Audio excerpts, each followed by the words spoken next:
En el nombre del Padre, del Hijo y del Espíritu Santo. Amén. ¿Qué tal, amigos? ¿Cómo están? Vamos a hacer la lección divina del Evangelio según San Marcos, capítulo 5, versículos 21 al 43. Esta perícopa está titulada Jesús sana a una mujer que padecía flujo de sangre y resucita a la hija de Jairo. Habiendo Jesús regresado en la barca a la otra orilla, una gran muchedumbre se juntó alrededor de él. Y él estaba a la orilla del mar, cuando llegó un jefe de sinagoga llamado Jairo, el cual al verlo se echó a sus pies, le rogó encarecidamente y le dijo: «Mi hija está en las últimas, ven a poner tus manos sobre ella para que se sane y viva». Se fue con él, y numerosa gente le seguía apretándolo. Y había una mujer atormentada por un flujo de sangre desde hacía 12 años. Mucho había tenido que sufrir por numerosos médicos y había gastado todo su haber sin experimentar mejoría, antes, por el contrario, iba de mal en peor. Habiendo oído lo que se decía de Jesús, vino entre la turba por detrás y tocó su vestido. Pues se decía: con solo tocar su vestido quedaré sana. Y al instante la fuente de su sangre se secó y sintió en su cuerpo que estaba sana de su mal. En el acto, Jesús, conociendo en sí mismo que una virtud había salido de él, se volvió entre la turba y dijo: «¿Quién ha tocado mi vestido?». Respondiéronle sus discípulos: «Bien ves que la turba te oprime y preguntas: ¿quién me ha tocado?». Pero él miraba en torno suyo para ver la persona que había hecho esto. Entonces la mujer, azorada y temblando, sabiendo bien lo que le había acontecido, vino a postrarse delante de él y le dijo toda la verdad. Mas él le dijo: «Hija, tu fe te ha salvado. Vete hacia la paz y queda libre de tu mal». Estaba todavía hablando cuando vinieron de casa del jefe de sinagoga a decirle a éste: «Tu hija ha muerto. ¿Con qué objeto incomodas más al maestro?». Mas Jesús, desoyendo lo que hablaban, dijo al jefe de sinagoga: «No temas, únicamente cree». Y no permitió que nadie lo acompañara sino Pedro, Santiago y Juan, hermano de Jacobo.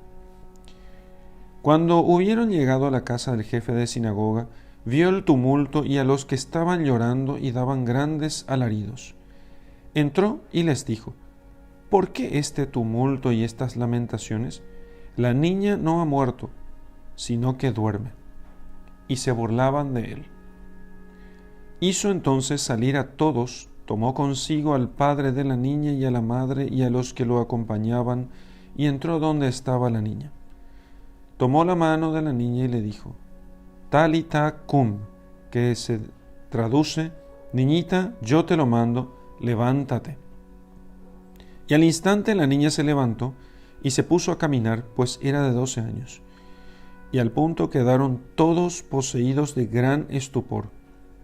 Y les recomendó con insistencia que nadie lo supiese, y dijo que a ella le diesen de comer.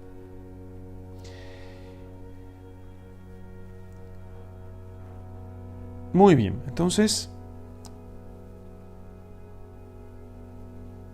vamos a hacer la lección de este texto, que es bastante largo y tiene, digamos así, 2 milagros, pero que están unidos y que esa unión tiene una razón de ser. Vamos a verlo entonces. Así que Jesús, habiendo regresado en la barca a la otra orilla, entonces una gran muchedumbre estaba alrededor de él, había mucha gente, y él les tocaba, les bendecía a la gente que estaba allí, la gente le escuchaba, le pedía algún favor, que rece por ellas, para que se curaran sus parientes o ellos mismos, y así un montón de gente estaba apretujando a nuestro Señor. Y entonces llega un jefe de sinagoga, o sea, la sinagoga funcionaba como lugares de oración y de reunión de los judíos, porque solamente había un templo de Jerusalén, no como en el cristianismo hoy tenemos templos por todas partes, y en todos ellos se celebra el sacrificio. La sinagoga no es como un templo cristiano, porque en el templo cristiano se celebra el sacrificio verdadero.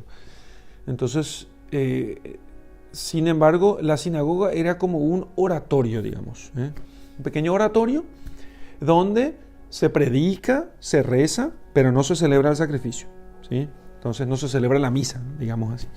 Entonces, y cada sinagoga tenía un jefe, un coordinador de la sinagoga que tenía la función de guardar los rollos sagrados y entonces preparar el encuentro de oración de cada sábado. Y este jefe de sinagoga se llamaba Jairo, que significa iluminado o el que ilumina. Y entonces él, al verlo, se echó a sus pies y le rogó encarecidamente y le dijo: mi hija está en las últimas, está muriendo. Ven a poner tus manos sobre ella para que sane y viva. Entonces va y le pide al Señor que le cure a su hija. Está en las últimas, está muriendo, se nos va.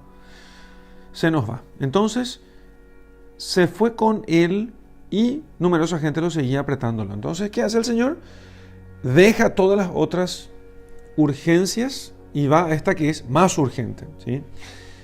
Va a esta que es más urgente. Enseguida la acompaña. Creo que los sacerdotes católicos hacían ejemplo de Jesucristo cuando alguien les dice: mira, fulano se está muriendo, vení, dale los sacramentos para que se prepare para el juicio de Dios y para la vida eterna. Nosotros vamos enseguida, dejamos todo, aunque tuviésemos una misa marcada, dejamos la misa y nos vamos, porque no podemos retrasar la hora de la partida de una persona. Entonces, si alguien me dijese: mira, padre, bueno, tengo un moribundo y tengo una misa con 1000 personas, y bueno, me voy al micrófono y le digo a la gente: miren, espérenme un rato aquí, voy a ver a este moribundo y me vuelvo enseguida, porque se podría morir si realmente está moribundo. Entonces, ese es el ejemplo que nos da el Señor cuando les dice él: mira, mi hija está en las últimas, por favor ven. Y se fue con él. Y la gente le seguía. La gente seguía a nuestro Señor y seguía apretujándolo. Y había una mujer atormentada por un flujo de sangre. Bueno, entonces en medio de esa multitud iba de todo. Incluso una mujer que estaba atormentada por una hemorragia femenina, ¿no? Que desde hacía 12 años.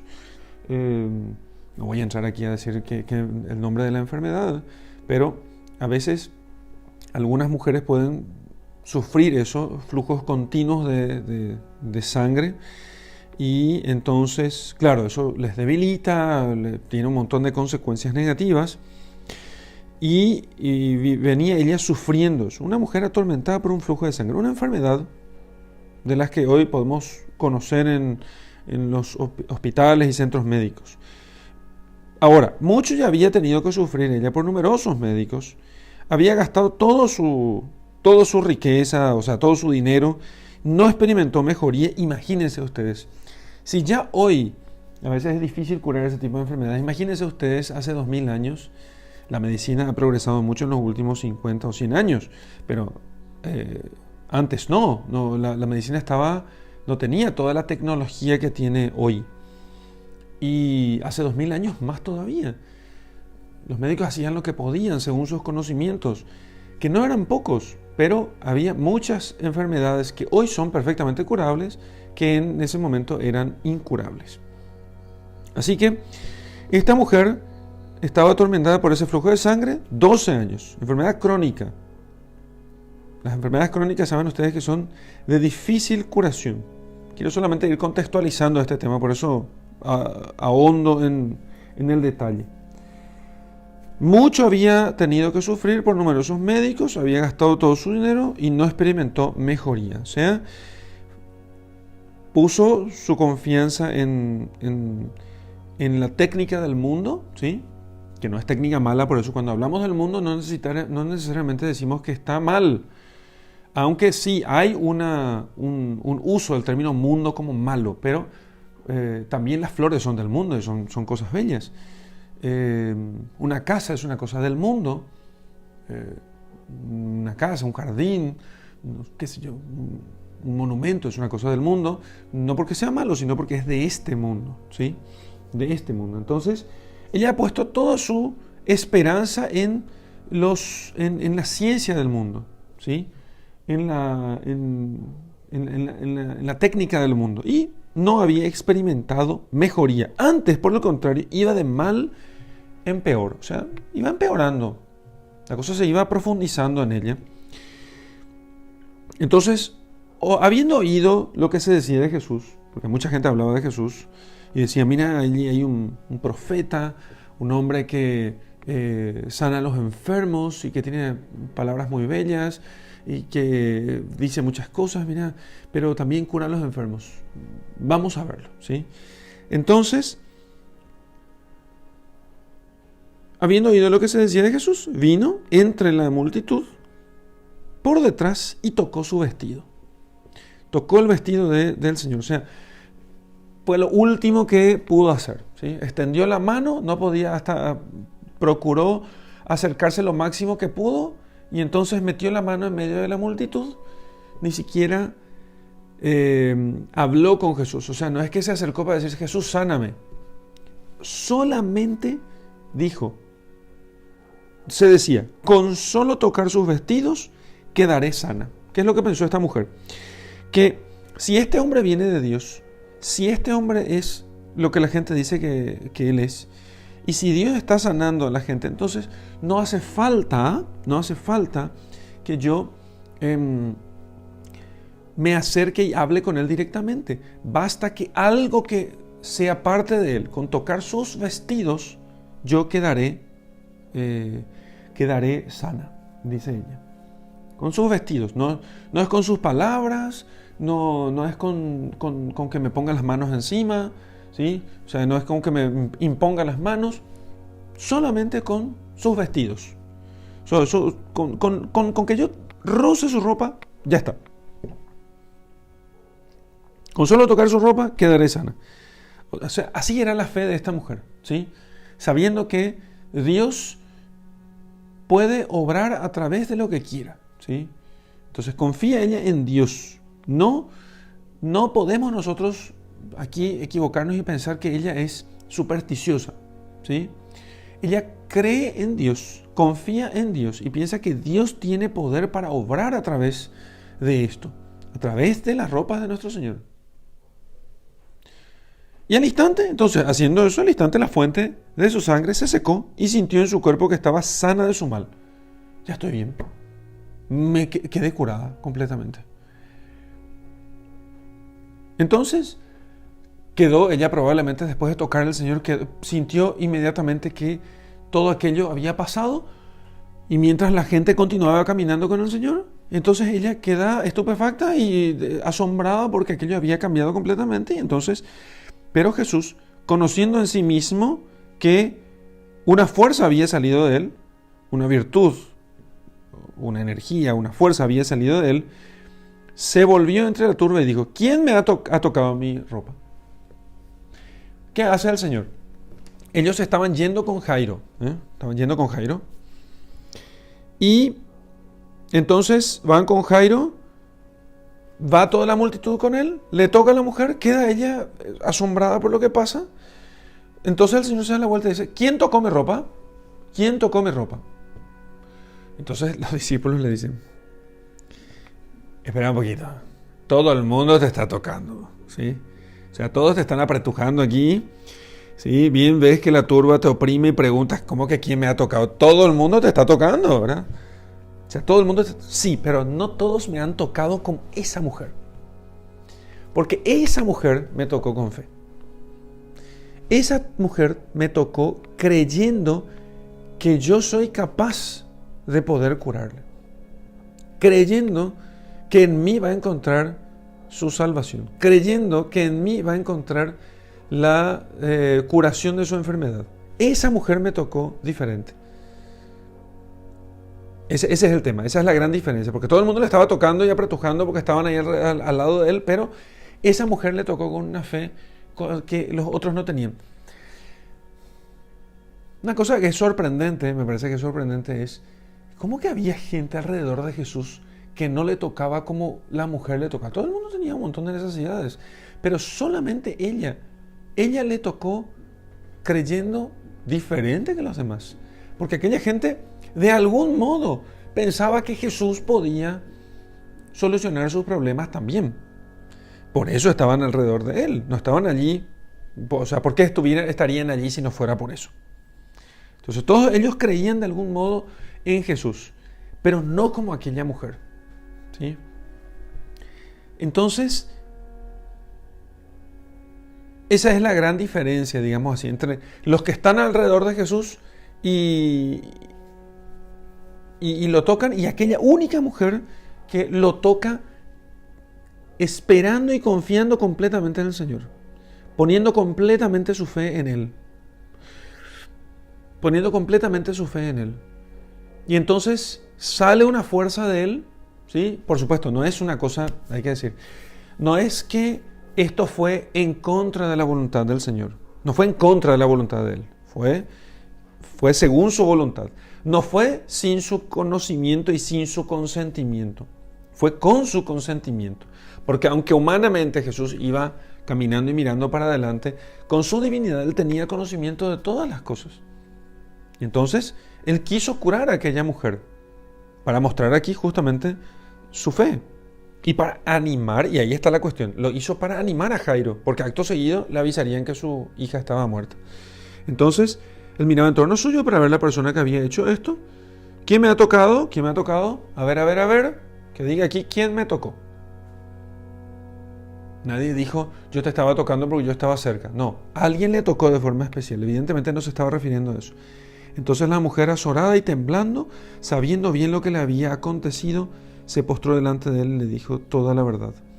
Esta era mi enfermedad, he sufrido esto, hace 12 años, iba de mal en peor, mi situación no mejoraba. Y él le dice, hija, tu fe te ha salvado, tu fe te ha sanado, tu fe te ha curado. Vete hacia la paz, vete en paz y queda libre de tu mal. Queda libre de tu mal. Entonces, lo hizo así para poder manifestar, ¿sí?, su poder a toda la multitud que estaba allí y también para poder mostrarle a Jairo que no pierda la fe, ¿sí? Que no pierda la fe. De hecho, Jairo se ve, si él puede hacer esto, entonces él podrá curar a mi hija. Estaba todavía hablando entonces cuando vinieron de casa del jefe y a decirle, ¿sabes qué, Jairo? Tu hija murió. No le molestes más al maestro porque ya no puede hacer nada por tu hija. Pero Jesús, tranquilo, no le hagas caso. Desoyendo lo que hablaban, dijo al jefe, no temas, cree nomás, ya viste lo que pasó aquí. Acabaste de ver lo que hicimos con esta mujer. No temas, no temas. Y Jairo, seguramente también asombrado por lo que acababa de ver y con sentimientos encontrados por el mensaje que acababan de darle, entonces hace un esfuerzo y le dice, sí, Señor, sí, vamos. Entonces, solamente escuchando las palabras de Jesús. Solamente escuchando las palabras de Jesús. No temas, solamente cree. Pedro, entonces, no permitió que nadie lo acompañara, sino Pedro, Santiago y Juan, hermano de Santiago. Cuando hubieron llegado a la casa del jefe de sinagoga, estaba todo el tumulto, la gente llorando y daba grandes alaridos. Ya saben cómo son los funerales o los momentos de la muerte de alguien. Entonces, la gente se emociona, levanta la voz, etcétera, todo ese tipo de cosas. Entró y les dijo, ¿por qué este tumulto y estas lamentaciones? La niña no ha muerto, sino que duerme. Entonces, ¿por qué dice eso el Señor? ¿Cómo que no ha muerto, sino que duerme? Ha muerto. Ha muerto. En el ritual nuevo de exequias, en el ritual de funeral católico, también dice al final en una de las oraciones que nosotros tengamos la certeza de que no está muerto, no está muerto, sino que duerme. Si no está muerto significa que no está terminada su vida. Eso es lo que queremos decir. Uno dirá, bueno, pero la muerte es dormir en el Señor, sí, pero está muerto, o sea, no está vivo. La muerte es lo contrario de la vida, sí. Pero fíjense que esta niña tenía como 12 años, ¿sí? Y entonces ella, digamos así, no está muerta, sino que duerme, dice, en la fe de sus padres ella está viva, ¿sí? Por la fe de sus padres está viva, porque Dios no es un Dios de muertos, sino que es un Dios de vivos, y porque entonces los hombres resucitarán, y si resucitarán en el último día, es porque las almas continúan existiendo. Entonces no es que quedan ni dormidas en el sentido de que porque las almas no pueden dormir, sino que las almas existen después de la muerte del cuerpo, y si el alma está viva en la gracia, entonces sigue existiendo. Y entonces en ese sentido el Señor dice que no está muerta, sino que duerme. Y entonces aquella gente, fíjense, pasaron de las lamentaciones y alaridos a las burlas. Quiero llamar la atención sobre este tema porque esto nos ayuda un poco a entender nuestra actitud delante de la muerte. Si nosotros queremos saber como cristianos cómo tenemos que actuar delante de la muerte, y bueno, tenemos dos pasajes de la Escritura, del Evangelio, me parece que muy claros, y es uno, el pasaje de la muerte de Lázaro, y cuando Jesús va y resucita a Lázaro, y otro es el de la hija de Jairo. También podría servir el de el hijo de la viuda, el hijo muerto de la viuda al que Jesús había resucitado, el hijo único de aquella viuda que Jesús había resucitado en el camino, porque cuando se encontró con la procesión fúnebre.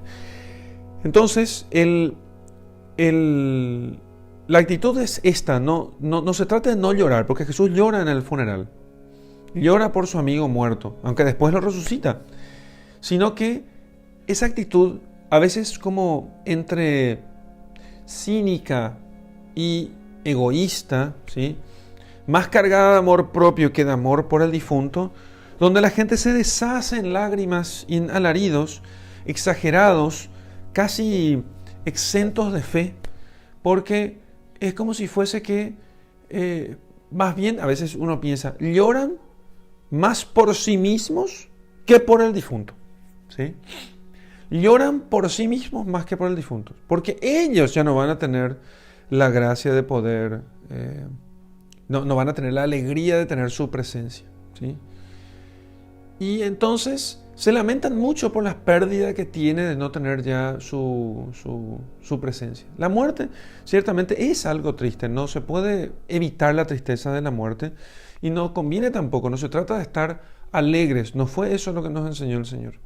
Pero fíjense cómo se puede pasar de los lamentos, tumulto y alaridos a la burla, porque cuando tenemos nosotros cuando la noción que tenemos de la muerte es de una separación total y definitiva, y no como de hecho es la muerte cristiana, un dormir en el Señor esperando la resurrección.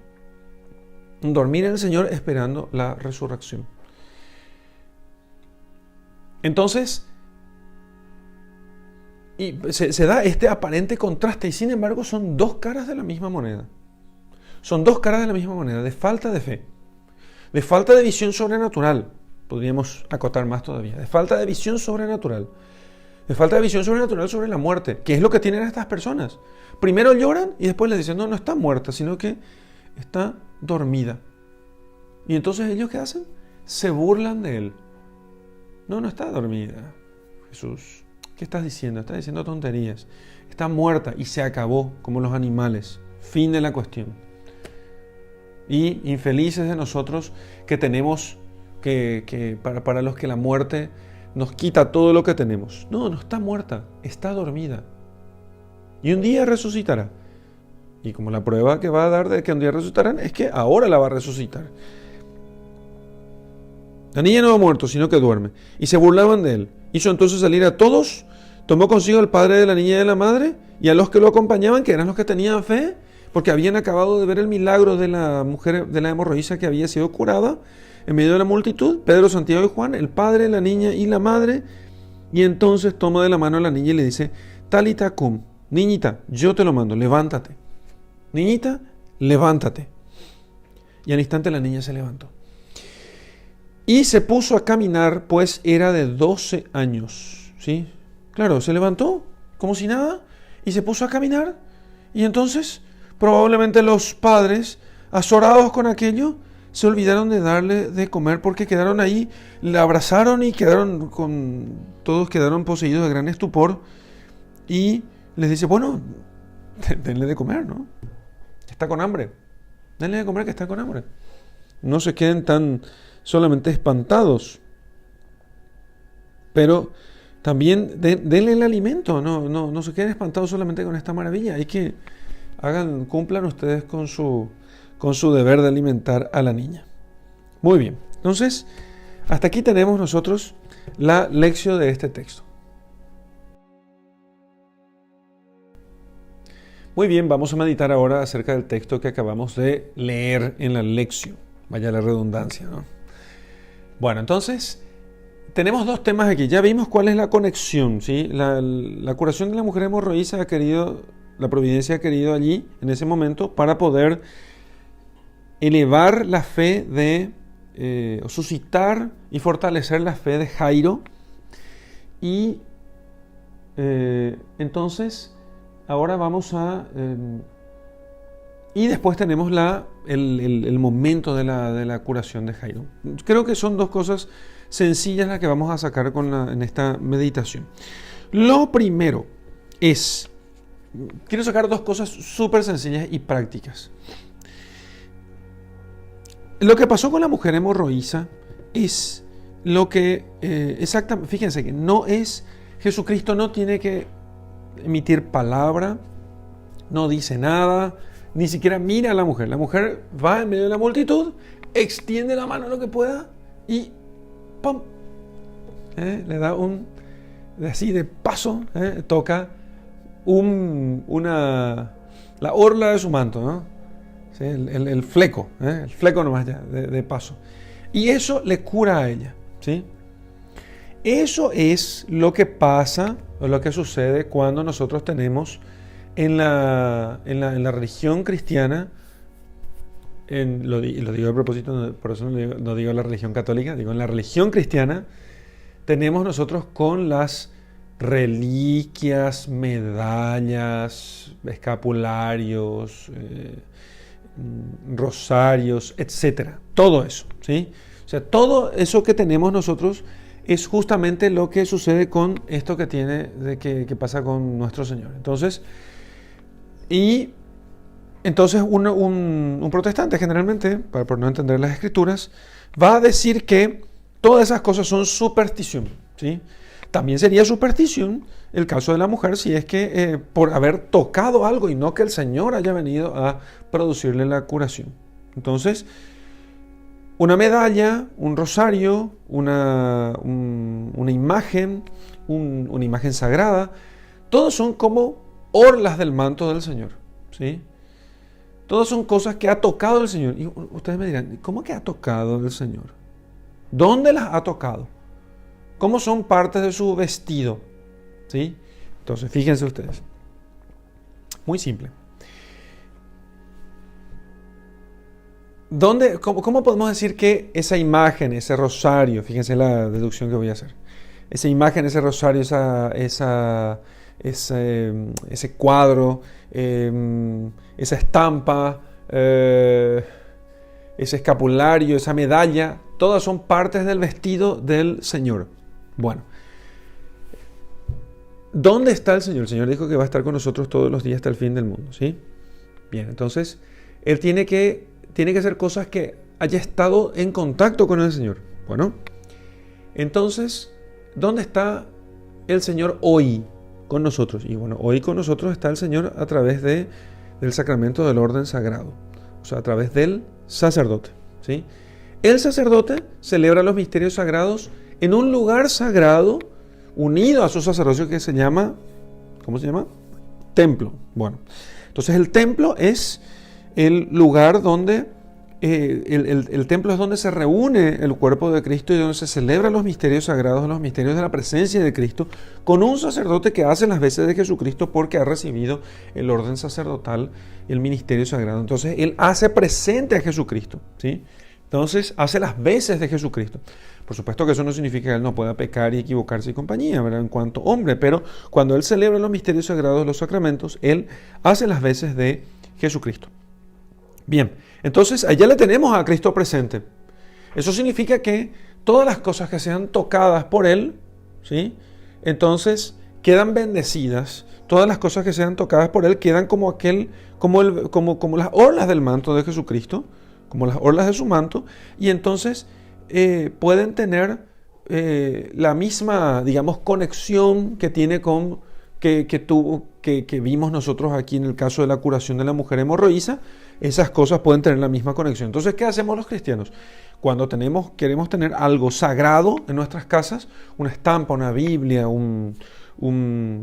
el agua bendita, ¿no? Una imagen sagrada, un rosario, lo que sea. ¿Qué hacemos los cristianos? Cada vez que conseguimos alguna de estas cosas, para tener algo sagrado, alguna orla del manto, alguna parte del vestido de Cristo, llevamos a la casa de Cristo, que es el templo, donde aquel que hace las veces de Cristo lo que hace es tomar esto para sí, porque la bendición no es otra cosa que tomar esto para sí. De algún modo, en nombre de Jesucristo, lo que hace el sacerdote cuando bendice, ¿sí?, es apropiarse de aquello. A partir de ahora, aquel rosario, aquella estampa, aquella imagen, aquel cuadro, aquel escapulario, aquella medalla, pertenece ahora a Jesucristo. Y nosotros llevamos eso que pertenece a Jesucristo a nuestras casas, como la orla de su manto. Por eso efectivamente todas esas cosas pueden tener efecto benéfico en nosotros. Pueden tener efecto benéfico en nosotros, de acuerdo con nuestra fe, ¿sí? Eso es lo que en teología se llama ex opere operantis, ¿sí? De efectos ex opere operantis, porque hay dos tipos de efectos, de efectos de la gracia. Unos se llaman efectos ex opere operato y otros se llaman efectos ex opere operantis. Entonces, los efectos ex opere operato son aquellos efectos que dependen exclusivamente de lo que se hace, ex opere operato, ¿sí? Desde la operación de lo que se obra, de la cosa que se obra. Entonces, el sacramento produce necesariamente los efectos, si cierra las condiciones, necesariamente produce los efectos independientemente de la fe de los que están implicados. Entonces, por más de que las personas que estén allí, aunque el sacerdote no tuviera fe, si él quiere hacer lo que hace la iglesia, o sea, si él quiere hacer lo que hace la iglesia, entonces allí se obra el efecto del sacramento. O sea, tenemos nosotros la Eucaristía. Tenemos nosotros realmente la Eucaristía. Si es un ministro sagrado, válidamente ordenado, y él tiene la intención de hacer lo que hace la iglesia, entonces tenemos nosotros la Eucaristía. Eso es un efecto ex opere operato, ¿sí? Entonces se produce el efecto del sacramento. Se produce el efecto del sacramento. Por ejemplo, ¿un musulmán podría hacer un bautismo? Sí, podría hacer un bautismo válido. ¿Cómo puede ser eso? Y bueno, nosotros lo único que necesitamos es que él diga la fórmula, use la materia, agua corriente, diga la fórmula, yo te bautizo en el nombre del Padre, del Hijo y del Espíritu Santo, y que él quiera hacer lo que hace la iglesia. Eso es todo. O sea, fulano es musulmán, y yo le digo, bueno, ¿sabes qué? Bautizarle. ¿Y qué tengo que hacer? Quiero que digas estas palabras, utilices esto, el agua, derrame sobre la frente o sobre la cabeza de la persona y tengas la intención de hacer lo que hace la iglesia. Ya está. Bueno, ok, sí, quiero hacer lo que hace la iglesia. Ok, bueno, entonces bautiza. Aunque él no tenga la fe cristiana, él puede hacer eso, porque eso es un efecto ex opere operato. El efecto necesariamente se da independientemente del que lo hace. Fíjense ustedes cómo es. Pero las cosas que tienen efectos ex opere operantis son distintas, sino que dependen de la fe del que las utiliza, ¿sí? Entonces, por ejemplo, el caso de la mujer hemorroísa, entonces dependía de su fe. No es la ropa la que cura, sino es la fe de la mujer tocando aquello que pertenece a Jesucristo. Entonces es como un sacramental, decimos, es un sacramental. El agua bendita no tiene efecto por sí mismo, sino según la fe de las personas. Claro, según la fe de las personas, con el agua bendita. Eso no significa que yo descarte el agua bendita, sino que el agua bendita tiene efectos según la fe que yo tengo. ¿Sí? La fe que tiene que estar puesta en Jesucristo, no en el agua bendita, sino en Jesucristo. Y entonces va a salir, según usando esta terminología de la Escritura, una virtud o una fuerza de Jesucristo a través del agua bendita, a través de la medalla bendita, a través que no son bendecidas en cuanto que Jesús toma posesión de ellas. ¿Me entienden? Entonces, toma posesión de ellas. Entonces, Jesús toma posesión de ellas, ahora dice, esta es mi medalla, esta es mi escapulario, esta es mi agua, esta es mi ropa. ¿Sí? Esto hace parte de mí ahora.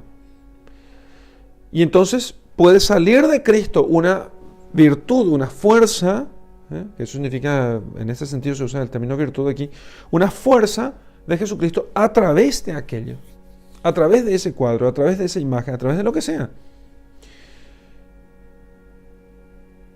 Eso es lo que toda esta experiencia que han pasado los apóstoles es lo que hizo que ellos entendieran pronto cómo estas cosas sí pueden servir, no por ellas mismas, no como cosas mágicas, sino por la fe de las personas.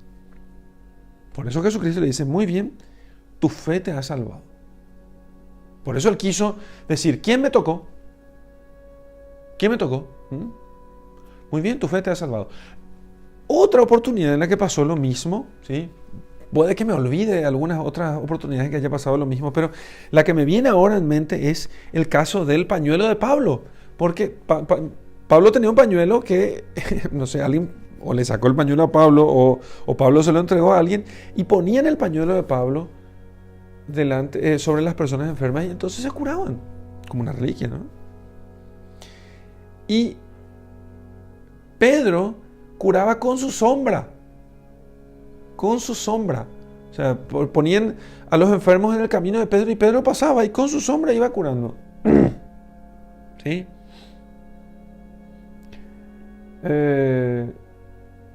Entonces,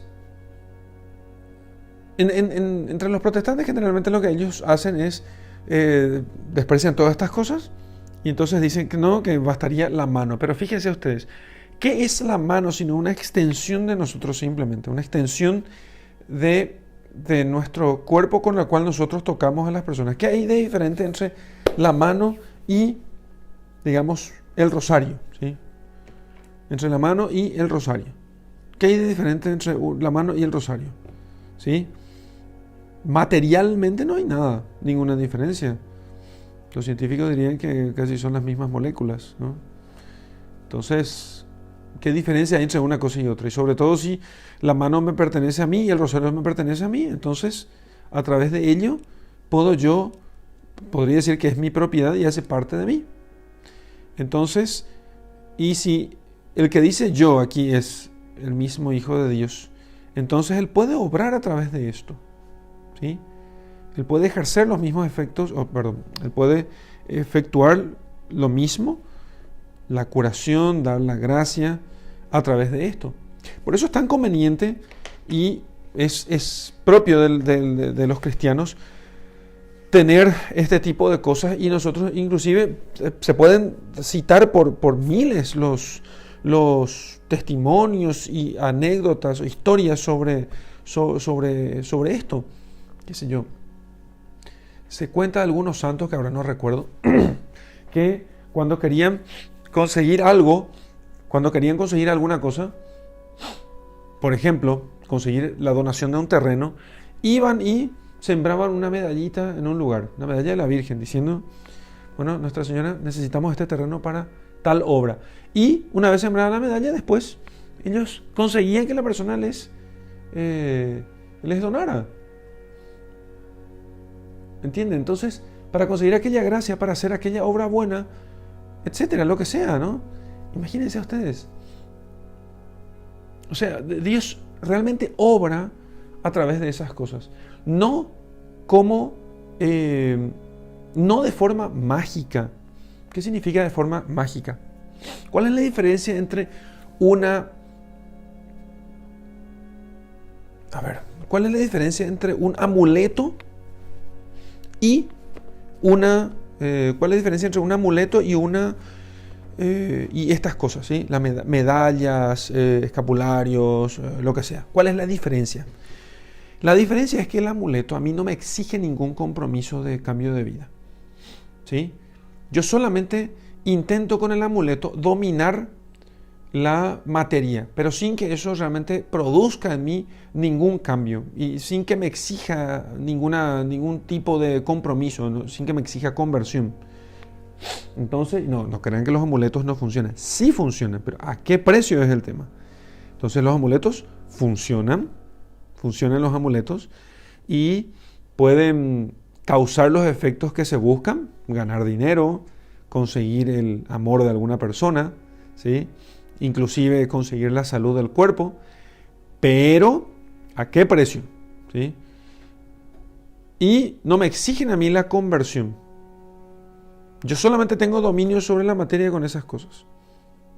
Solamente tengo dominio sobre la materia. En cambio, estas otras cosas exigen que yo tenga fe, que yo crea que Jesús es el Hijo de Dios y que realmente al creer que Jesús es el Hijo de Dios, eso tiene sus consecuencias. No es que simplemente, Jesús es el Hijo de Dios y ya está. No, sino que yo crea que Jesús es el Hijo de Dios y que además por eso también crea que todo lo que Él enseña es verdadero. ¿Se dan cuenta que es distinto a eso? Es muy distinto a eso. Entonces, el amuleto no me exige eso. O incluso puede exigirme que yo confíe en el poder de quien le da efectos a ese amuleto, que puede ser Lucifer, por ejemplo. Entonces los amuletos son como las imitaciones baratas, ¿sí? Es como, porque el demonio Lucifer es el mono de Dios y intenta imitar a Dios. Entonces los amuletos son justamente la contrapartida de lo que son los sacramentales. Los sacramentales son todas estas cosas, medallas, no son sacramentos sino sacramentales, porque producen la gracia según la fe de las personas que la utilizan. ¿Entienden? Entonces, el sacramental, repetimos, funciona en función de la fe de la persona. ¿Y qué significa la fe? No es simplemente confíe que funcione esto, sino que yo crea que Jesús es el Hijo de Dios y que viva en consecuencia con eso. Por eso una medallita no funciona solamente porque yo la lleve colgada del cuello, sino que funciona en la medida en que crezca mi fe en Dios, mi fe en el Hijo de Dios, y que yo viva en consecuencia con eso. Por supuesto, yo suelo regalar medallas a todo el mundo, y no es que le digo, ¿qué tal está tu fe? ¿Grande o chica? ¿No? Sino que, claro, la gente cuelga el rosario en el auto y todas esas cosas, y a veces lo hacen para protección del auto, o sea, para sustitución del seguro contra accidentes o para sustitución de una conducción prudencial o sea, no vayan a pensar que si ustedes se van a 200 por hora en su coche viejo, ¿verdad? Un rosario colgado allí les va a proteger, ¿no? Eso lo que hace es recordarme a mí que Dios está conmigo y que si yo estoy con Él y cumplo su voluntad, Él siempre está conmigo. Recordarme la necesidad de hacer oración. Recordarme que tengo que confiarme en Dios. Bueno, todas esas cosas todo eso es la gracia propiamente que nosotros tenemos que pedir. ¿Sí? Eso es la gracia que nosotros tenemos que pedir. Claro que Dios nos puede proteger de un accidente. Si yo estoy llevando a alguien rápidamente y con toda prisa al hospital, por supuesto que le puedo... En esos casos puedo cruzar el semáforo en rojo, puedo dejar de respetar las señales de tránsito porque estoy llevando a alguien que está enfermo y que necesita un pronto cuidado para que no muera. Estoy haciendo una gran obra de caridad y puedo pedirle a Dios que me proteja, pero no puedo pedirle a Dios que me proteja cuando simplemente quiero llegar rápido a una fiesta o simplemente, qué sé yo, no sé, estoy haciendo por imprudente, ¿entendés? Entonces, sino siempre en el contexto de la fe, en el contexto de la caridad. En ese contexto, ¿sí? El Señor produce esos efectos a través de aquellos objetos materiales, a través de una imagen, a través de a través de la imagen, de la estampa, del rosario, de la medalla, del escapulario, de lo que sea, del agua bendita. ¿Produce Dios efectos? Produce, ¿sí? Produce efectivamente. Bueno, entonces, eso es lo que nosotros tenemos aquí con el caso de la mujer hemorroísa. Y lo segundo, ¿sí? Bueno, lo primero, conclusión de lo primero es esto. Nosotros, si queremos ser buenos cristianos, no podemos nosotros desechar los sacramentales que la Iglesia viva a lo largo de los siglos ha asumido, desarrollado, divulgado, promovido, ¿sí? Porque la Iglesia viva es la que, Jesús, si bien se cerró la revelación en ese momento con la muerte del último apóstol, sin embargo, los medios se han multiplicado. No los medios sacramentales no pueden multiplicarse porque eso solamente Dios puede inventarlos, ¿no? Pero los sacramentos. Pero los sacramentales, ¿sí?, se han multiplicado a lo largo de los siglos. Y al principio eran las reliquias de los mártires. Porque bien al principio los cristianos tomaban las reliquias, los restos de sus mártires, de aquellos que habían muerto por causa de la fe, confesando la fe, y ponían en sus altares y celebraban la misa en esos lugares. Y guardaban partes de su cuerpo como reliquias, porque sabían que Cristo se hizo presente en esos mártires que habían sido fieles hasta el final. Y después aparecieron las imágenes, y después aparecieron las medallas, y después aparecieron los escapularios, el hábito religioso, etc. Entonces, claro, los medios se han multiplicado a lo largo de los siglos. No podemos nosotros desaprovecharlos. No podemos desaprovecharlos. No podemos desaprovechar el detente, el escapulario, la medalla milagrosa, el rosario bendito, las imágenes sagradas, todas ellas, el agua bendita, todas ellas siempre a disposición de nosotros con gran profusión para que nosotros podamos alcanzar más fácilmente la gracia. Porque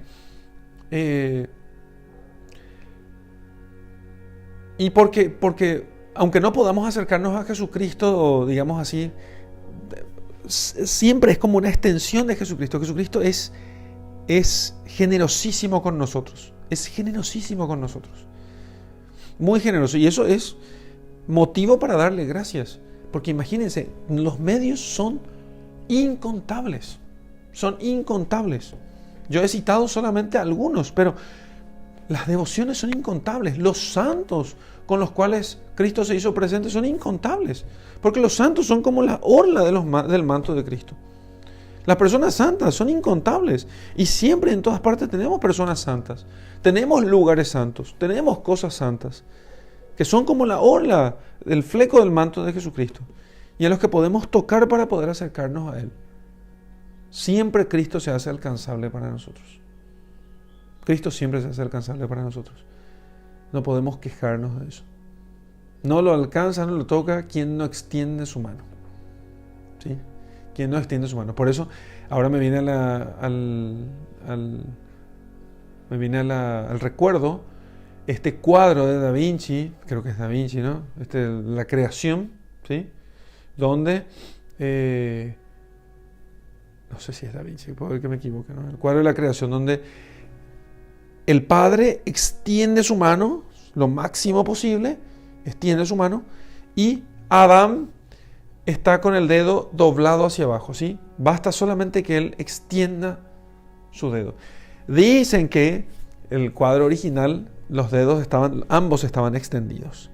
Pero después de una discusión entre los teólogos y cardenales, allí dijeron, mira, doblar el dedo hacia abajo para indicar que todo depende del hombre, que Dios ha extendido su mano, se ha extendido todo lo que puso todo a nuestra disposición, y solamente exige del hombre que el hombre haga un pequeño esfuerzo para extender el dedo, ¿sí? Un esfuerzo que no tiene comparación con las gracias que Dios quiere darle para poder alcanzar a Dios, ¿sí?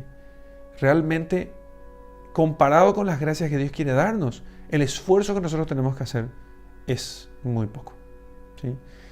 Realmente, aunque estuviéramos presos en la cárcel, bastaría una pequeña estampita, una última medallita que podríamos llevar nosotros entre nuestras manos, porque Dios siempre está cerca. Esa es la lección. Dios siempre está cerca. Lo segundo, brevemente, para no extender esta meditación más allá del tiempo que tenemos, y que es una cosa completamente distinta y que podemos también meditar en este texto, es lo que sucede aquí en la casa de Jairo, y es que esa actitud que él toma delante y conviene meditar. Quizás otro de los días, si tomas esta meditación durante toda una semana, entonces conviene meditar la actitud delante de la muerte. La niña no está muerta, sino que duerme, ¿sí? Entonces, cada vez que nosotros estamos delante de un muerto en un funeral, nunca hemos de huir de un funeral, porque digamos que el muerto, el fallecido, el difunto, está ciertamente muerto, pero siempre es una lección para todos los que somos sus parientes o amigos, ¿sí? No hemos de huir de la muerte, ¿sí? Hay que acudir al funeral del pariente o del amigo difunto. Hay gente que no le gusta, no me gusta ir. No, ¿a quién le gusta? Pero estás huyendo de aquello que va a ser siempre una gran lección para vos. ¿Y cuál es la lección? La lección, hay muchas lecciones que tomamos siempre en la muerte, que la vida es breve, que la vida es frágil, que no hemos de desaprovechar esta vida para hacer el bien, ¿sí? Para hacer el bien, para practicar la caridad y el amor con los demás, para amar a Dios, porque cuando se termine nuestra vía, o sea, nuestro caminar por este mundo, se termina, ya no podremos nosotros merecer. Mientras estamos vivos podemos merecer. Pero aquí, que nuestra tristeza no sea una tristeza, digamos así, como los paganos. Como los paganos. Porque los paganos no creen en la resurrección, ¿sí? No es que los paganos no creen en la vida de ultratumba. ¿Ok? No sean como los paganos, dice el Señor. Y bueno, ¿y qué creían los paganos? Y los paganos creían que el alma era inmortal. Los paganos creían en general que había una especie de morada de los muertos. Inclusive había paganos que creían que dependiendo a qué paganos nos referimos, había paganos que tenían, si este pueblo pagano, como el caso de los griegos, por ejemplo, tenían una religión bastante desarrollada, tenían alguna idea de algo parecido con el purgatorio, algo parecido con el infierno, pero lo que ninguno de ellos tenía era la resurrección, ¿sí? Y esto que les digo, hace poco me he dado cuenta, porque después de avanzar un poco más en los estudios de la religión griega principalmente, me fui dando cuenta y fui haciendo esta comparación. Cuando dicen no seamos como los paganos, uno dice, pero los paganos tienen muchísimas cosas muy parecidas con la religión cristiana. ¿A qué se refiere el Señor? Se refiere a la resurrección de los muertos. Se refiere a la resurrección de los muertos. Se refiere al juicio de Dios, porque ellos no tenían tanto este tema del juicio de Dios y de la justicia divina en cuanto a los méritos en nuestra vida. Tenían algo, pero no tanto. Y se refiere finalmente a la resurrección de los muertos. Entonces, no sean como los paganos que piensan que todo se acaba y que no hay resurrección, ¿sí? Y si hay resurrección, ¿cómo es la resurrección? Y bueno, ahí podemos pasar nosotros a los textos del Evangelio que nos habla de cómo será la resurrección de los muertos. El juicio final, la resurrección de los muertos, la vida eterna, bueno, todas esas cosas, ¿no? Entonces, por eso dice el Señor, no está muerta, sino que duerme. Nuestros difuntos duermen en nuestros cementerios, por eso se llaman cementerios, porque son como semillas de la resurrección. De allí nacerá un día, nuestros muertos resucitarán con sus cuerpos resucitados, ellos resucitarán para la vida eterna, ¿sí? Y entonces nosotros hemos de procurar vivir esta vida como quienes queremos resucitar para la vida eterna, porque algunos resucitarán para la vida y otros resucitarán para la muerte. Entonces, todo se juega en esta vida, todo se juega en esta vida. Así que nosotros vivamos como queremos despertar. vivamos como queremos despertar, vivamos como queremos resucitar. Para que cuando el Señor nos diga, levántate, entonces nosotros resucitemos con cuerpos gloriosos, no con cuerpos de condenación. Hasta aquí, queridos hermanos, la meditación. Vamos a hacer oración con este texto que el Señor nos ha regalado, y vamos a agradecer por todos los beneficios. Vamos a agradecerle principalmente porque está cerca de nosotros, porque siempre Él está cerca de nosotros y porque Él nos ha dado tantos medios para poder acercarnos a Él. En el nombre del Padre, del Hijo y del Espíritu Santo. Amén. Te doy gracias, Señor, porque realmente me amas tanto que has multiplicado a lo largo de los siglos los medios para poder acercarme a ti. ¿Cuántos medios, Señor, me has dado? ¿Cuántos medios? Hoy si bien hoy la fe en el mundo está más enfriada, sin embargo, hoy los medios son mucho más numerosos. Y allí donde, así como dice la Escritura, donde abunda el pecado, sobreabunda la gracia de Dios, porque nos amas mucho y porque no quieres que nos condenemos. Pienso, Señor, en las veces que me aparté de vos y que me llamabas a la conversión cuando pasaba delante de una iglesia, cuando veía una imagen en casa, cuando pensaba que me mirabas con esa tu imagen del Sagrado Corazón de Jesús, bendita, que tenía allí delante de mis ojos, y me llamabas a la conversión y me decías una y otra vez, convertite, arrepentite de tus pecados. Qué amor me tienes. Qué amor me tienes cada vez que me llamas a hacer el bien una y otra vez, con esa medalla que tengo siempre conmigo y con todas esas imágenes sagradas, esas estampitas aún que encuentro a veces en un cajón de mi mesa, y ahí me llamas otra vez y me dices, vení junto a mí.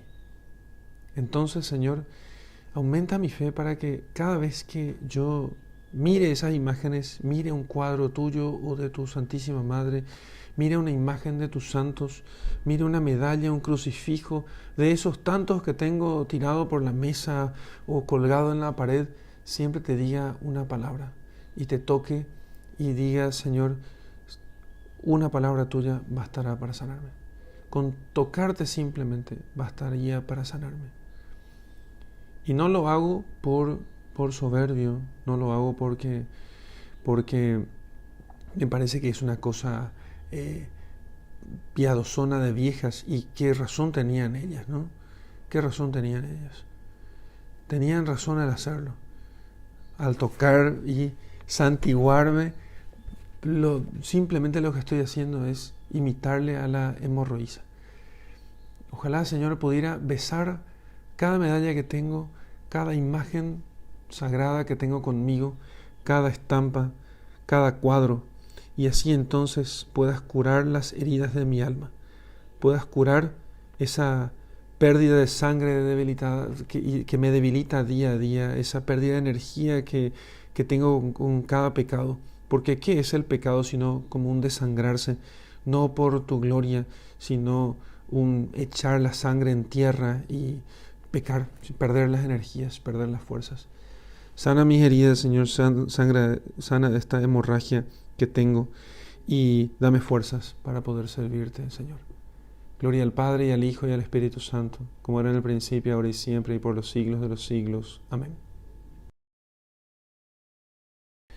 Ahora, para la contemplación quiero que pienses en cada una de las imágenes, cosas sagradas, templo, todo lo que esté a tu alrededor, esa iglesia delante de la cual pasas siempre, ese crucifijo delante del cual pasas, ese cuadro sagrado, esa imagen, esa estampa, todo. Quiero que en esta contemplación te hagas consciente de todas las cosas que te recuerdan, que son presencia de Dios, con las cuales te cruzas cada día.